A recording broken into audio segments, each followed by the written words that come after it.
Well, shall we get started on our final meeting of the session? It's very good to see all of you, and thank you all for coming and for participating in all the workshops and for putting the workshops together. And I think, people have really done a great job, and we appreciate that. And I particularly want to thank the committee who worked so hard to put this together. And it is a lot of work, but we're hoping to get volunteers for next year. And I think the process will be easier next year. There'll be the third one, and there's a lot of lessons learned from the first two. Before we get to Todd's final thank you, I want to go over a couple of the elevator speeches that we received. Since you have those, Joanna, is it possible that you could put them up, or should I try to do that? They were from. I have them. I can put them up. I think they're on a different device that I printed from. Oh, okay. So never mind. Okay, so we got one from Pat and Pat Schaefer.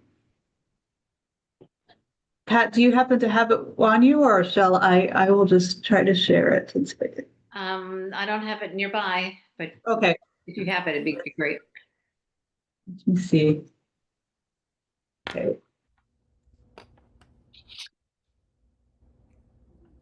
So this is from Pat. This is her elevator speech. The North American Unitarian Association, NAUA, is a new and rapidly growing virtual global organization for those who want to experience a truly liberal religion that embraces freedom, reason, and tolerance as a way of life. NAUA offers you or your organization a welcoming and safe virtual space to participate in a liberal religious community that practices what it preaches. This is especially important since we live in a particularly stressful time of social and political upheaval. Connection to each other is more important than ever. Learning more about what NAUA offers and how you or your organization can benefit by becoming a part of our liberal religious community. Visit our website at naunitarians.org or email info@naunitarians.org. Thank you, Pat, for the work you did putting this together. Do you want to comment on anything that as you put this together, or what thoughts you had when you were developing your elevator speech? Yeah, I'll just mention that this is an elevator speech, or it might be something that's more of a promotional to, I don't know, on the website or whatever. But I think you have to put the work that NAUA does in a kind of a friendly way that reaches out to people that they can understand. And I think we live in a time where there's kind of two target audiences, in my opinion. One are just, people who are having difficulties with the current UUA. So they're kind of, they may have left, they're looking for something. And the other is, I think we're living in a time where people are so stressed out about our, what's going on in our country, and they're looking for community and connection. So that's what I was thinking about. Thank you. Well, thank you. Anyone else want to comment on this elevator speech, or how you might modify it for yourself? Joyce, hold on to that text. We're going to want it. Yeah, I uploaded it into the workshop, and also have them available to send out, so you can definitely do that. Let me see, so it's the same one. Oops. Okay, this is by Ron Schaefer.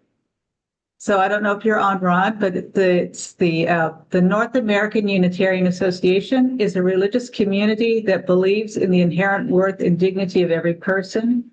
We place faith in the individual to have the freedom to choose what is meaningful in this life, to establish relationships, to create and build family, and to engage in and enjoy a loving community. Finally, we value the use of reason in addressing issues, and we reach across borders, across cultures, and across world religions to gain the wisdom, tolerance, and inspiration to make the world a better place for everyone. So you're still sharing the first one. Okay, well, I saw this Yes. problem in Isn't the same. because this is, I've read off of my screen, so I'm not, whatever it is that you're seeing, it's definitely not what I'm sharing. I know it's not the same. Stop screen sharing and start again might do it. Yeah, I'm trying to get back onto the screen. Ah, there we go.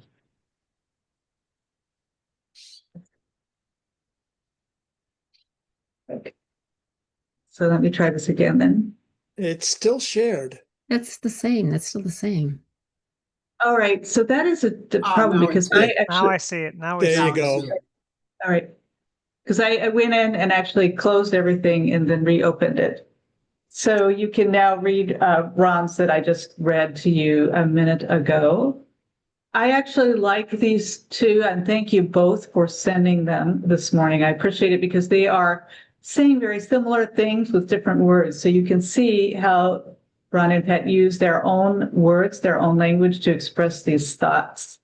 And I think that's something that it's really important for all of us to think about how this would sound most authentic, because authenticity is very important. So we need to talk about what NAUA is, but what NAUA is to us. Does anyone else have any thoughts about either of the elevator speeches?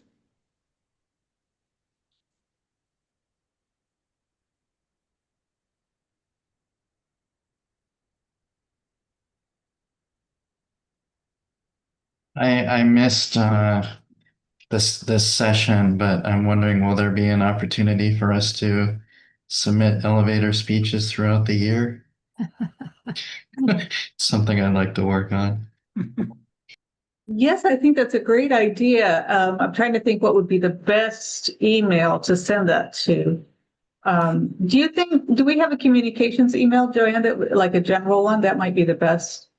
It can go to info@naunitarians.org or summit@naunitarians.org. Either one will get to us, but I'll put it in the chat.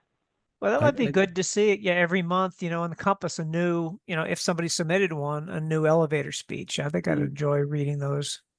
Yeah, I think that's a good idea.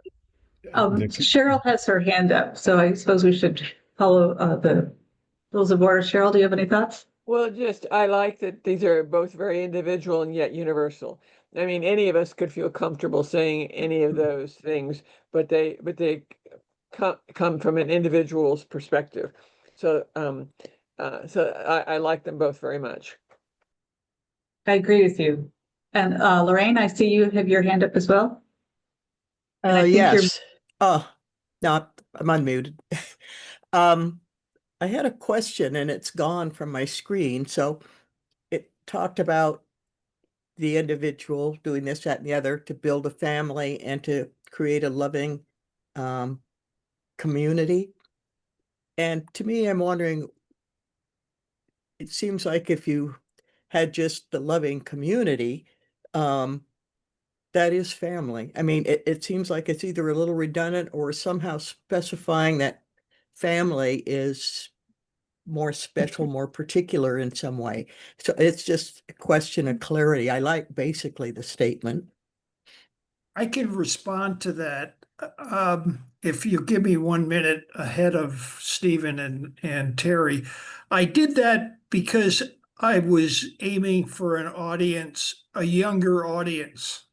There had been some discussion earlier in the summit about how do we attract younger people? How do we attract nuns? And one of the things that I heard was that many younger people, they'll kind of disappear for a while and then they'll get married, have a family, or just mature in a number of different ways. So I had in mind there that I'd be talking to younger people. That was the reason for including that specific reference to family.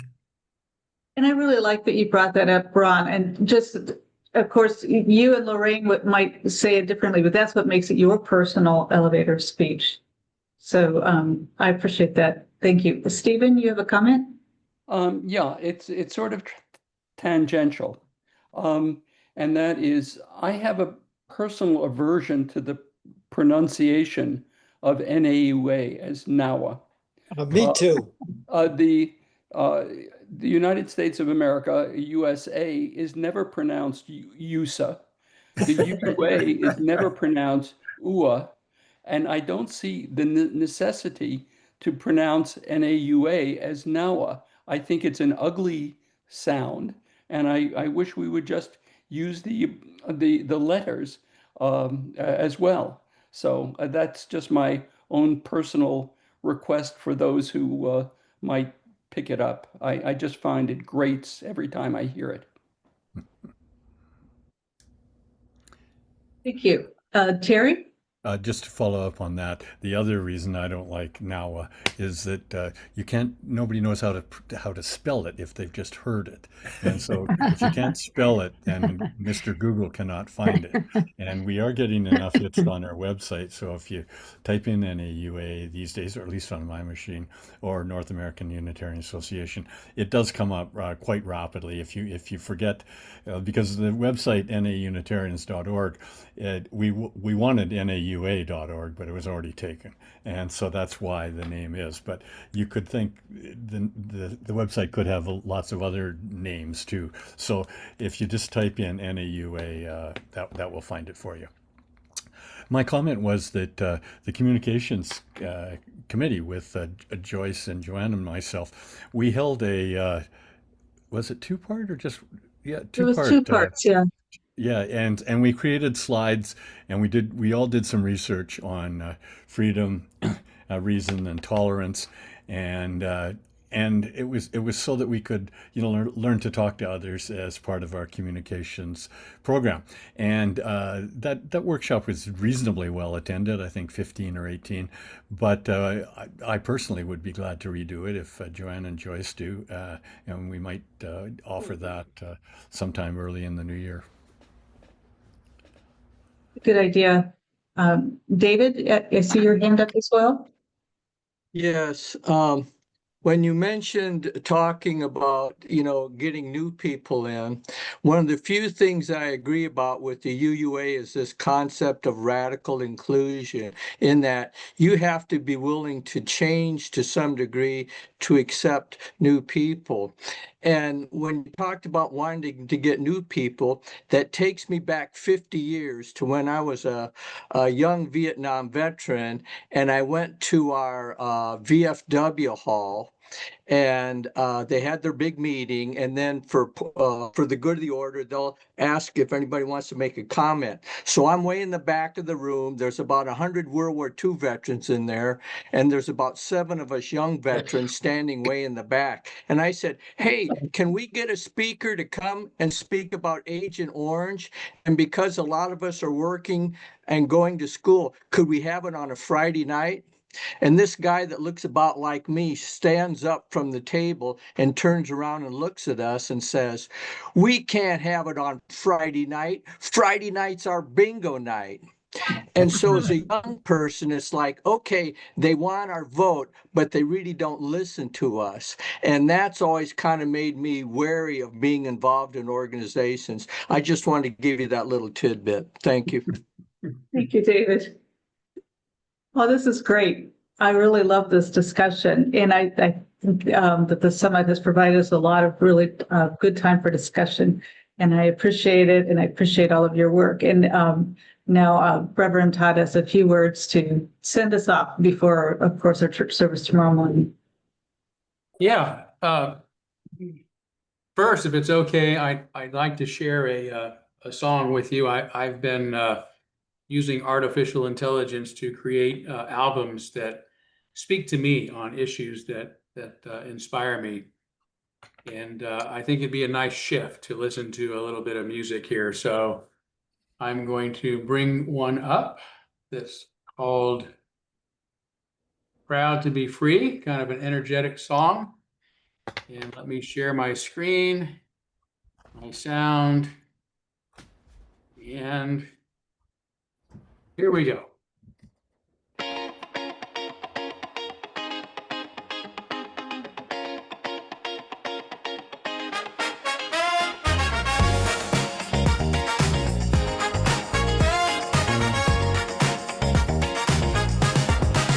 I got a heart that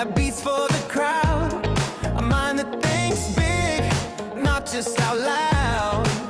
I see the world in colors, not black and white. Building bridges, not walls, feels so right. You call it dreaming, I call it the plan. Hope in my pocket, peace in my head. Proud to be free, proud to believe in a world where we all can achieve. Lifting the lost, breaking the chains, dancing in sunshine, singing through rain.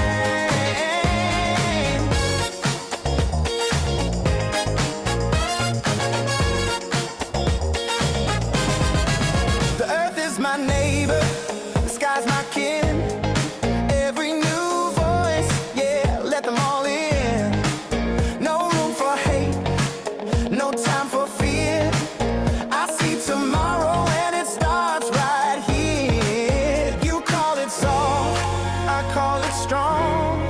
Kindness is power, so sing along. Proud to be free, proud to believe in a world where we all can achieve.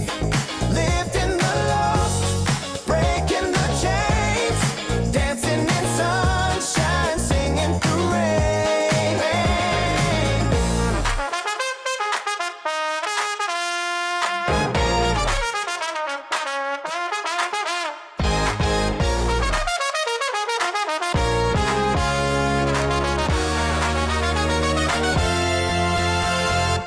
Proud to be free, proud to believe in a world where we all can achieve. Lifting the lost, breaking the chains, dancing in sunshine, singing through rain.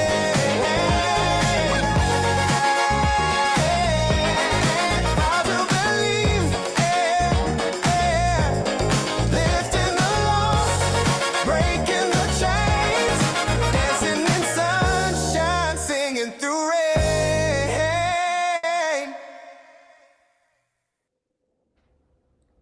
Yeah. Yeah, that was an exciting, upbeat way to start to conclude our gathering. I think it's just beautiful words. And incidentally, this is a technology that I hope NAUA can bring to some of our smaller congregations that are looking for content, ways to tailor content. Normally, music is a difficult element, an expensive element, and now it's something that can be produced fairly quickly and tailored for a specific service. But anyway, this is, I thought it was a really beautiful, energized sentiment that really feels like it's a Unitarian song to me. I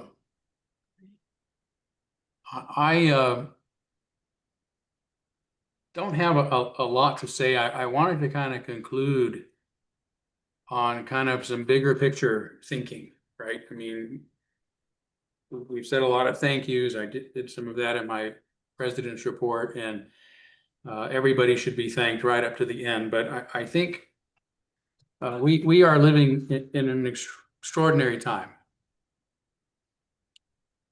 But not just because of who the president is in the United States and how this person is apparently violating any democratic standards that have ever existed.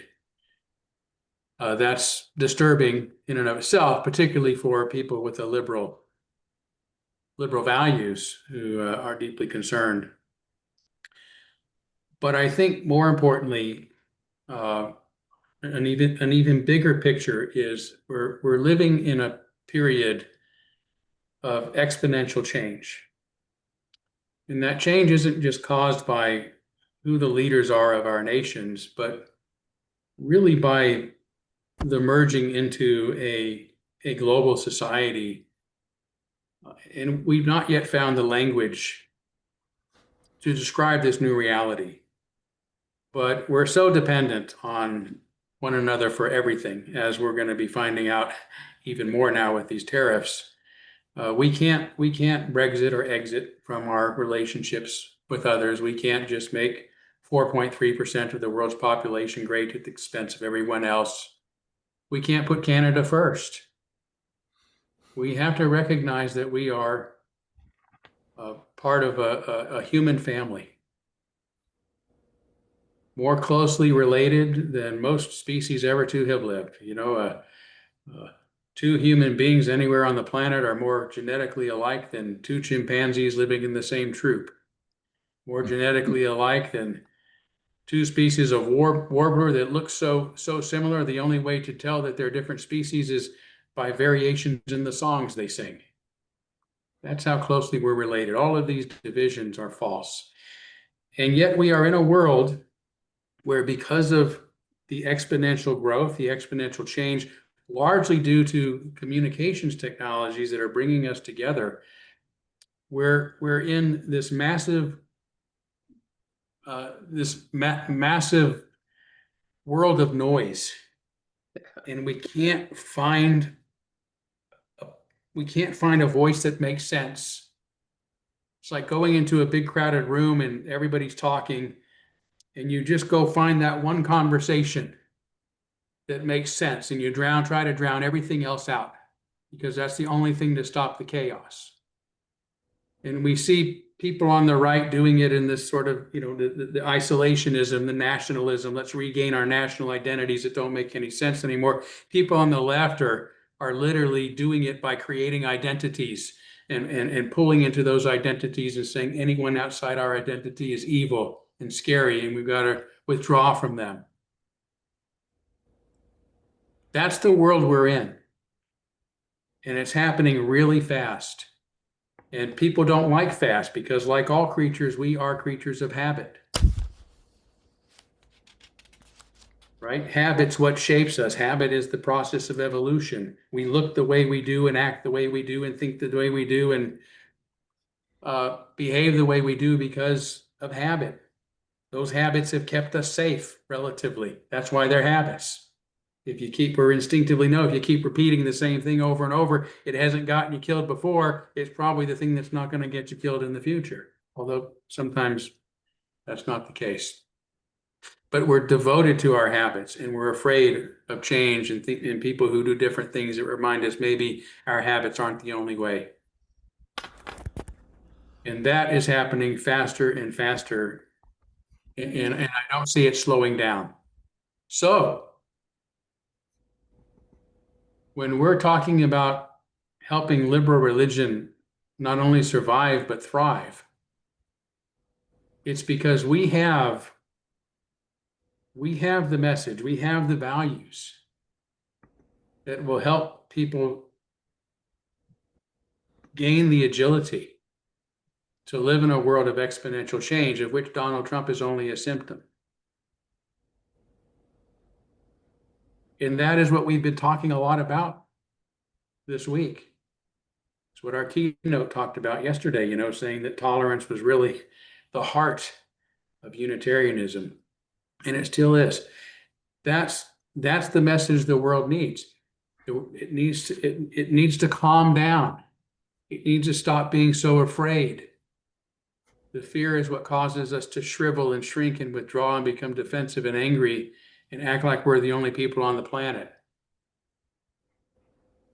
And we have the message that says we've got to let go of that fear. We've got to open our minds. We've got to open our hearts. We've got to open our world to one another, not just other Unitarians, but the people in the world who are scared to death right now. And they're clinging to any paranoid conspiracy theory that the internet or Twitter or YouTube or whoever will put it out there for them will try to find something that makes sense of this world. That's why we're here. Tolerance is the only thing that has ever proven to pull humanity out of those kinds of morose situations. Because it just says, let's just agree to get along so that we can work on things together. And I hope as you leave this summit that you will leave with that purpose. Not only to behave that way with one another, So that when we have those difficult conversations about transgender issues or whatever it might be, that we of all people can do that, can model what that looks like without killing each other, and without leaving each other, and without hating each other, and without demonizing and silencing each One other. thing is, And then to move that beyond this community and our families and our friends, but to recognize this is the world we live in. And there's only one group, there's only one religion out there right now that is able to articulate it in this way. We've got to learn to live and let live. And that will get us through the worst of times. So I launch you off from this this summit with hopefully having reached the top, you can look out and see the bigger picture. And you're outside of the forest right now, so you can see the trees clearly. But now it's time to go back down into that forest where life happens, and where we lose the path, and there's scary things like bears and wolves and cliffs and poison ivy and all those sort of things that pull us away from remembering what we're about. So I hope there's something in this summit that you experience that you can take with you, is that anchor that keeps pulling you back, because not only do you need that, but the world needs you. So thank you all so much for being in my life and being part of NAUA. I wish you all the best and hope to see you throughout the year and again at next year's summit.